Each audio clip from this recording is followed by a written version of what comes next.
work around them and then change them on the fly, and it brings that competitiveness. Ladies and gentlemen, the first match of the night has begun for JC versus AYAYA.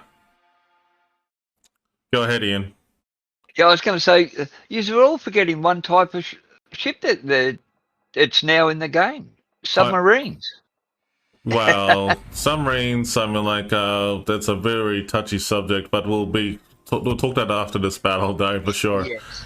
But anyway, it looks like AYAYA has come out swinging with 2 St. Vincents, Demoy, Marseille, Petro, Gearing, 2 Colberts, and Yu Yang. Yes, we actually are expecting DD action in this one, this is for sure. 2 St. Vincents, Marseille, Nevesky, Petro, Gearing, Colbert, and Cabros and Ragnar on the JC team. Take us in. We're just waiting to see what JC does. We'll see if they move for a full, 3-1 split on their DDs. It definitely looked like it worked for them yesterday, but it looks like we're getting a 2-2 split on the DDs. I can see the Colbert and the Karbosk going over to the Alpha. We've got the Gearing, which is going over to C. The Ragnar, you know where he's going to be. He's going to float around B. Marcel, Petro, and St. Vincent also heading over to the A cap, with the other St. Vincent and the Nevsky pushing over to the C line. We did see this a lot yesterday. It seems like they're keeping the same strat. Yeah, exactly right. And it looks over here, and AYA's actually mixed it up a little bit here. We've got 2 Colberts heading over towards Bravo, so it's actually going to be interesting action going now, I can see, towards Bravo cap. Yu Yang is actually heading towards Charlie, alongside with a Marseille and a St. Vincent, all using Ninja Booster. The other St. Vincent's actually gone over to support it. That's an interesting move, with the Gearing, Demoy, and Petro heading towards A. So this is going to be interesting gameplay for both teams. Yeah, it looks very similar in the lineups, but the opposite way. If you have a look here, we've got 5 ships heading over to Alpha, and if you look on the AYA side, very, very similar. They've got 4 ships heading over to C, with the Colbert and the other Colbert staying on B. So it literally looks like they're doing very similar strats here. It's not going to bode well for the Gearing, Des Moines, and Petro from the AYA side on A when they see this many ships pushing them. I think JC are just going to take A and hold it here, and then C's going to be that similar. We're just going to throw Torp Town, even though B's got constant Torps right now. Yeah, and looks like B's actually been seized already with the 2 Colberts using Ninja Boost, and there's no brainer right there. With the actual speed and the magnitude of those ships that can pull off. It looks like over in Charlie Cap at this stage, this could be where the heart of the action could be real soon, but there's a lot of Torp action going from Charlie and Alpha on both sides, so this could go either way. Well, like I said, guys, this map is definitely a map for DD, so banning 2 radar ships, that did suggest to me that both teams were going to go heavy on DDs, and they have.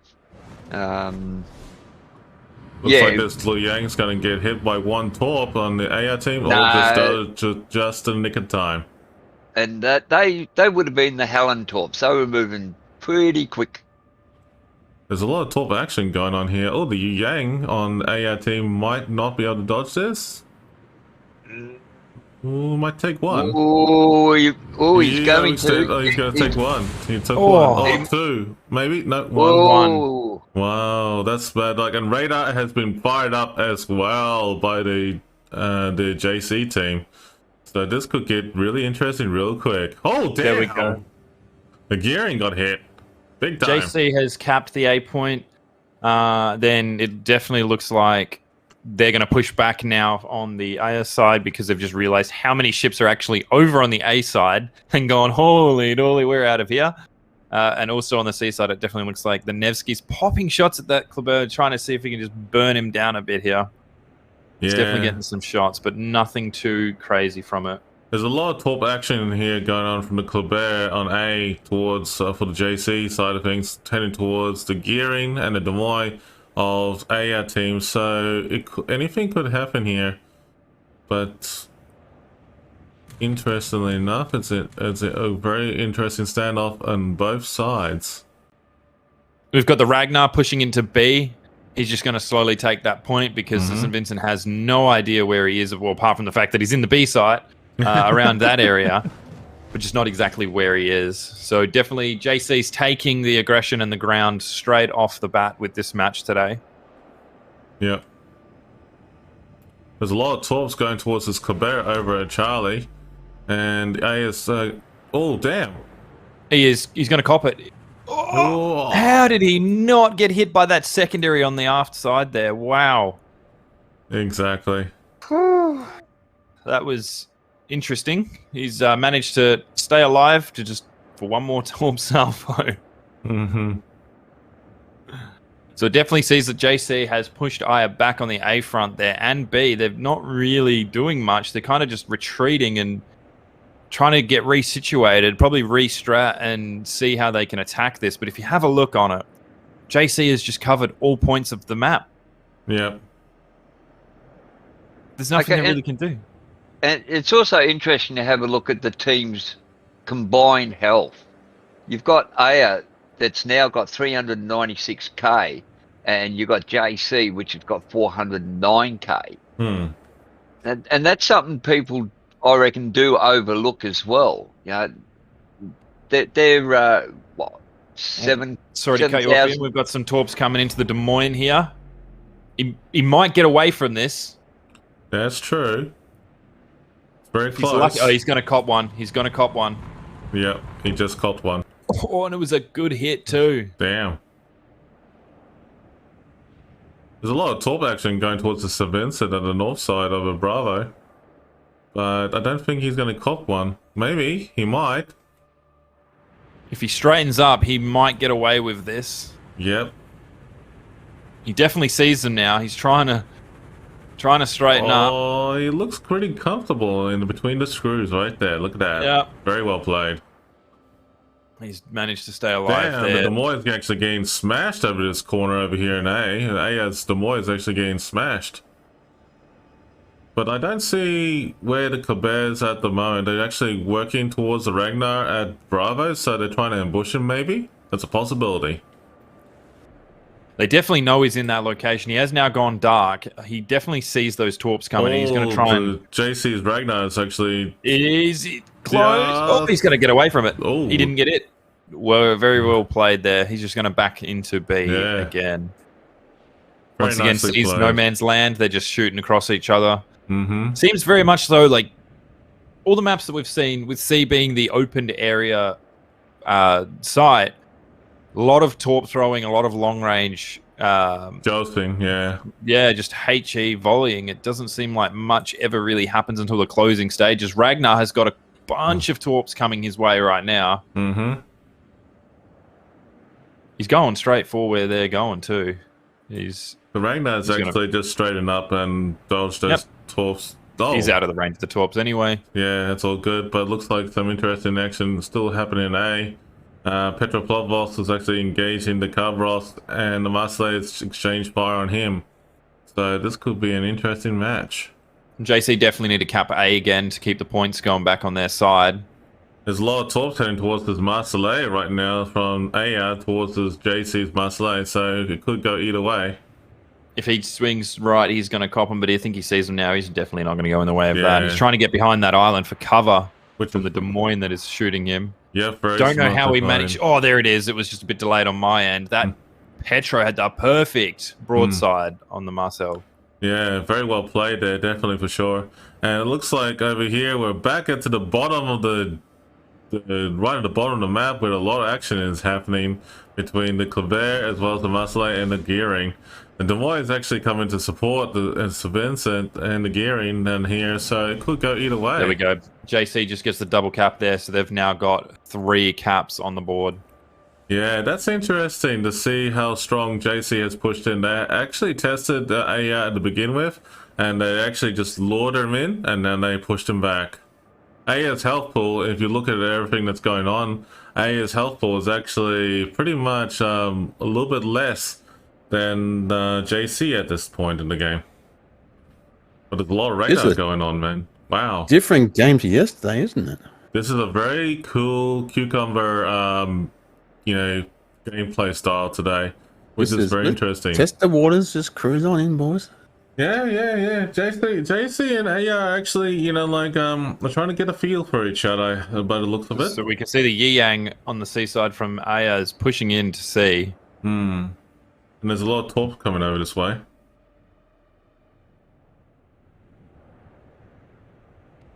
Anything happening over? There's a lot of radar overlapping going on in Alpha and Bravo, which is very good to see. And Mission and destroyer. yes, but there's a lot of torp jostling as well. Well, Ragnar has got some incoming torpedoes. He's definitely spotted them now. Yep. It's going to be close. Oh, They're out of range. This Mate. Ragnar of JC, every time we see him, we're like, oh, okay. You want to go to B? Yep. Playing B. Okay, yep. But, you know, you're playing with your life. He's back to B again. And he's still there, and he's still fighting. He's barely taking any damage. I'm going to Sitting start at calling that 29,290 HP out of a total 30 HP pool. He's just cool as a I'm cucumber, going to just start sitting calling there. this guy Bagner. Bagner. Well, it looks St. like Vincent is copping major fire right now from the gearing, it looks like. No, the Des Moines. yeah. He's going to try and get out of there. And the St. Vincent from the other side was actually helping out and focusing fire at long range as well too. So interesting gameplay by AYA at this point in time in the match. But it looks like that AYA is copying the blow with the points are not in their favor at this moment. So they need to really get in there and turn the tide of this match if they want to stay ahead of the gameplay. They're definitely trying to keep control of C. What's telling in this first game is by this stage yesterday, we had ships sunk. Well, literally. Literally. So these boys are going slow, steady, methodical. They're actually just testing each other. So we may see a few tiebreakers out of these two, I'm hoping. Will definitely be very interesting to see if we get a tiebreaker. I didn't win this one yesterday, so... I'll just toss a coin, mate, and pick a side. Well, it could be either one's gameplay. So it could be like, you know, this one will be JC's gameplay to win. The next one will be AYA. Then the next one will be pretty much like a tiebreaker decision maker. Definitely seems like most of the action is over at A right now. C is just... There goes the Master Layer of JC being taken out There's by our St. first Vincent. kill. There's the first kill of the match. So AYA has taken the lead by taking out one ship at this moment. The points are literally nipped and tucked between each other. If they can capture A and play it smart, they probably could take the lead in this one. Definitely looks like they're about to cap the A point. There's a lot of torps And heading that's towards the swing, Quebec but- at the moment, but yeah. Tides have swung over to Aya's side. See how JC responds to this. It's actually interesting to see what's going on over at Charlie right now. It looks like there's a lot of pushing over at Charlie right now, I can see from the distance. They definitely need to, but we're having that Yang putting his radar up. It's kind of stalled them if they know that he's going to do that. So they pop in there and they see it. But you look, Ragnar's pushing in. He's constantly being lit up right now. That Ragnar. Last night he had me on. Oh, there goes the Petro. The JC time got taken by the Petro on the other team. is just going, okay, now's the time to push. Let's start hitting them. Yeah, like see, like I can see that what's going to happen is that AYA over in the Alpha flank are going to make the push, whilst the Bravo Charlie Cap is like AS team is going like, you know what, we're going to stall them. That's what they're going to do. Aya's gone, okay, we're 2 up. We've got an advantage. Let's push. Yeah, there's a lot of torp joes too. But if you look at Aya's lineup, there's a lot of ships on low health, so they can't push overly hard. No, the Quebec Yang is actually getting weakened pretty badly at the moment. And at this stage, you know, like it could be any game over in Charlie. Looks like Jason's taking over Charlie at this point in time in the match, but Bravo, it's interesting. With the St. Vincent on, you know, like AYA is actually deliberately, you know, being the decoy. That could be JC just losing another ship. interesting. Yeah, I just noticed that. No, I think A is just going, you know what? We'll just pull back and hold. And let them come to us and we'll just pick them off one by one. Yeah, it's actually If that interesting. gearing and the Ragnar push over to B and take out that St. Vincent and stop that cap. That Ragnar's hitting for more torps. Yeah. Could be. Definitely seeing them. Okay, we've got shots out on the St. Vincent on the B cap from the Khabarovsk. Sorry. What the Carver, mate? It's easier. Yeah. The Carver. The Carver. There are some torps heading towards that Des Moines, but he's just going to park up behind that island and use his radar. Yeah, that's true. Technical bitching in progress there from the Des Moines. Mm-hmm. It's interesting. The only way I see JC bringing this back, if they hold B and take out some big ships, because, I mean, you look on the AYAYA side, the St. Vincent's pretty low HP, Des Moines pretty low as well, and then all three of their remaining DDs are very close to death. This is actually very, very well done for both teams at this stage. You know, like, I have to say that it's more of a bit of a Mexican standoff, if you know what I mean, at the beginning of the match. It's like, you know, wasn't 100% sure what the mindset was. But this Vincent just actually coughed off one torp for the JC team. Oh. Oof.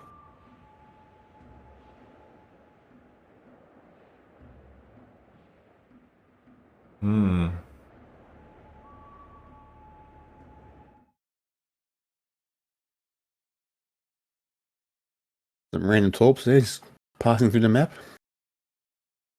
Don't know Looking why, for- where looking they're for a going. Looking for a free home. Just fire and forget.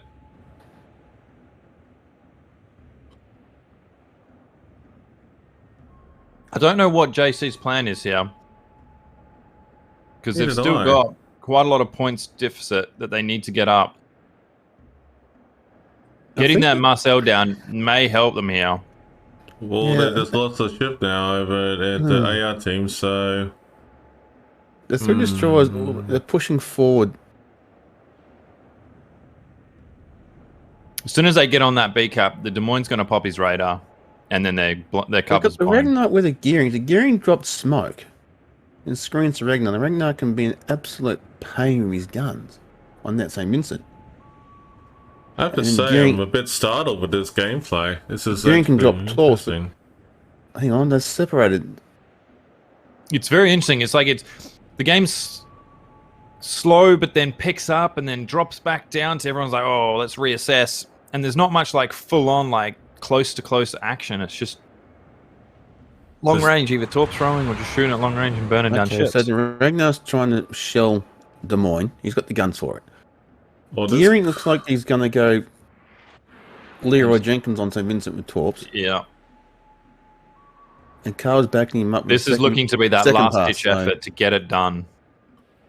Yeah, it looks like it The right St. Vincent now. looks like his days are numbered. Oh, he's Yeah. definitely Yeah, Yep. got definitely numbered coughing it. days. He's realised I'm in trouble. Yeah. Oh, he takes out that gearing. Well, the But gearing was going to wait, go. The But the car Carver's- was backing him. The car was behind him with Carver Torp, so it was. Yeah, that was bound to happen. They the planned for torp that. there. Oh, denied. Oh, That is bad luck for the St. Vincent. That would have been awesome, though. But, man, that was they. Yeah. Yeah, JC said we'll sacrifice the gearing, but the Carver will get the St. Vincent, and it worked. But it's Both Yeah. ships are Was it a good still trade? out in the No. open. There, that was a last ditch that's effort, then hope for effort the right best. there. Yeah. it wasn't a good trade. There's a bit bad luck there, but it looks like that AR has taken the lead. So what's your bet, boys? That game two be like, okay, we know each other's strengths. Let's go nuts. Well, Yeah. a lot of it will come down to the ships that they choose. Well, that's right. That is very right. But that was actually a very interesting gameplay for both sides. I mean, like, I have to admit that the first, round of matches at the beginning of the tournament, and each tournament is a bit of a nerve-wracking one, isn't it? Like, Yeah, I think I got the feeling that this was just let's feel each other out, Yeah. gauge each other's strength and weaknesses, and in game 2 be like, okay, let's just put the hammer down. Yeah, I think that's what I'm getting the gist of it. What about you and Flack? What do you think? Very Well- interesting. Well, like I said, that map calls for a heavy DD force, and both teams proved that. 4 DDs on each side. You know, a lot of it is going to come down now to ship choice and what ships are actually banned. Hmm. You know, if they take another smaller map, will we see the Stalingrad and the Moskva banned as well, or will we see them banning certain DDs? What do you reckon, Tassie? Yeah, this is going to be the clash of the DDs, I think, especially in this map. Yeah. We saw in that last game that most of the gameplay was by destroyers. Yeah. Well, we do have Shatter up next. Yes. Again, another DD heavy map. Yes, Yeah. exactly. And it looks like both teams are swapping over sides right now, by the looks of it. Yes. So we're going to have Aya on Alpha spawn, JC on the Bravo spawn. This is going to be very, very interesting. I'll show you guys the map pool for this round. Aya taking Crash Zone Alpha. Hopefully, Yeah. JC can pull this back, keep in the fight, and then go to Sleeping Giant as the decider. And for the first person of the night for the giveaway for the King of the Sea code will be BC Titanium, and also the 10060. There you go, guys. Message me on Twitch. You know the rule. Hey, you can't go wrong, but you gotta message me on Twitch, alright? Make sure you follow the That's channel. how you spell Tassie. Oh, now since like last time I saw it was like Leroy Jenkins, but it's all good. Okay, here we go. Hashtag COTS is the next round of giveaways. Good luck, everybody. Jump on in. If there's one thing I've noticed in this year's COTS, or especially in the last 2 days, that destroyers have been the workhorses of pretty much every game we've seen. Yeah. Destroyers, Fist of the Fleet. Yeah, so this is interesting with the gameplay at the moment at this stage. I mean, like, this looks actually pretty good. You know, like, this is the map pool that was given for this year for 2022. King of Sea, Crash Zone Alpha, Tears of Desert, Sleeping Giant, Shattered, Sea of Fortunes, Northern Waters, and North. But we're going to be talking about in regard to the new next map that's been arranged, which is Shatter. So, boys, I'll let you take the floor and go ahead and discuss it. Well, I'm going to leave this to the DD mains here because this is very DD territory. Yeah, that's very true. Tassie, do you reckon we're going to see some Yi Yangs? Probably some maybe Shimikazes with the torps? I'm tipping you'll see gearings because they've got a 16k range in the top, and if you got a gearing geared right, 5.5 detection, so that is a very sneaky, very powerful destroyer. Yep. Yang will come out with its deep water, long range torps. Yeah, so... And the Shimmer definitely is a chance because those 3 banks well, and the reload booster, that can deny large areas of this map. yeah, but the reload booster can be a bit of a problem as well because you then suffer a Long 50%... cooldown. Well, not only longer cooldown, no, the boost, it's not a booster. If I remember correctly, the Shimikaze gets a cooldown, well, yeah, reload Reduction. booster. Yeah, reload booster. But you also suffer a 50% or chance of your torpedo tubes being disabled. destroyed. So the Shimikaze is my favourite DD. I love the Shimikaze. 12k torps, a 5.4 to 5.6k detection. It's not really a gunboat, but with, like you said, the 3 banks of torps, that's 15 torpedoes that you can send out. That's a humongous aerial denial. There's one DD I've not seen in any COTS match yet, which has surprised me, which is Howland. I I have to admit the Helen is a very competitive ship. I agree with you Helen- there. Helen's a And great I ship. haven't seen it there in this The King of the torps Sea don't yet. hit hard, yes, but they reload quickly, and you can use it to deny large patches very effectively. And Well, the torps, long-range what, torps. and the Helen torps are what, 97 knots? If you treat them right, yes. Yes. Well, the high 90s in a way, but it They're definitely at is 95 from memory. I've got mine Yeah. set at now. Yeah, the Helen torps are actually pretty decent for, And the gun rate on competitiveness. the Helen is 1.5 second reload. So if it gets caught in a gunfight, it can hold its own. The only problem is you've got just the two guns, fore and aft. So, Flack, out of curiosity's sake, I mean, like, has there been any new bands that come up for this match in particular? From what I can see here on our bands, it's just the Moskva and the Stalingrad, so Yeah. it's nothing really too crazy there. I mean, they wanted to get rid of some of the radar. Moskva was used heavily yesterday, so I think that definitely want to get rid of it. Definitely to see like the Stalingrad and the Moskva were used heavily in the last, 2 weeks of King of the Sea. So it's quite evident they want to get rid of it. In a nice way of saying it. Sorry, I mean, like we love the ship. That's the main thing. But unfortunately, Those who have Moscow love it. I don't have a Moscow yet. So. yeah, Moskva's awesome. It's a good Cold War ship now. So what we can see right now is they're just getting the checks on the ships right now to make sure that the teams are all locked in, ready to go. So we shouldn't be too much longer until the game for round 2 of this first match off happens.